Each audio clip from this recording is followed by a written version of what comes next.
бъдат пусти. Знаете ли защо? Защото сигурно за децата им няма избавление. Сигурно имат финансов проблем и ще дойдат да вземат къщата и ще останат на улицата. Много от тях са събудени и са пожелани вътре в сърцата си да не бъдат будни.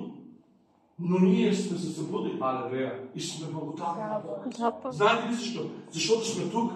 Здрави сме, децата ни са здрави. Имаме покрив над главите. Бог ни е благословил с всичко потребно, за да бъдем успешни в Господа.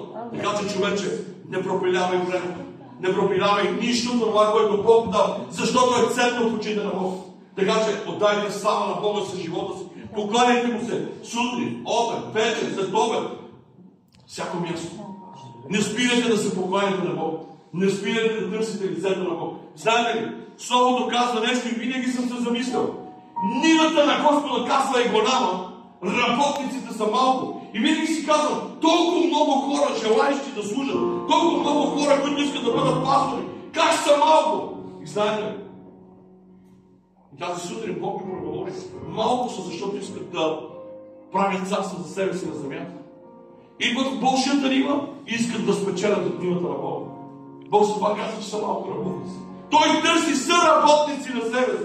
Той не търси хора, които да дойдат и да се държат и да царуват на земята. Не. Бог иска работници. Работника се покорява на работодател. Той не пита и не задава въпроси на своя шеф. Колко от вас имате началници там, където работите? Питаш ли шефа, що ме казаш, идвам 7:30? Не може ли идвам 9 и да стрелям в един? И що ми даваш примерно толкова? Не може ли ми даваш повече? Не. Отиваш, той ти обяснява условията на това, което трябва да правиш, заплащането. И когато ти даваш шефа бонус? Когато ти правиш повече. Ако работното време е до 5, ти стоиш всеки ден до 6, повярвай ми, че Бог ще направи нещо в живота. Когато ти направиш нещо повече, когато ти пожертваш повече за Бог, когато ти направиш нещо повече в пътя към Бог, Бог няма да остане безучастен.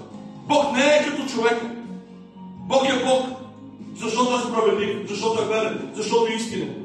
И когато Той види сърцето ти покорно, когато Той види сърцето ти готовност да промяна, повярвайте ли, че Бог ще го направи.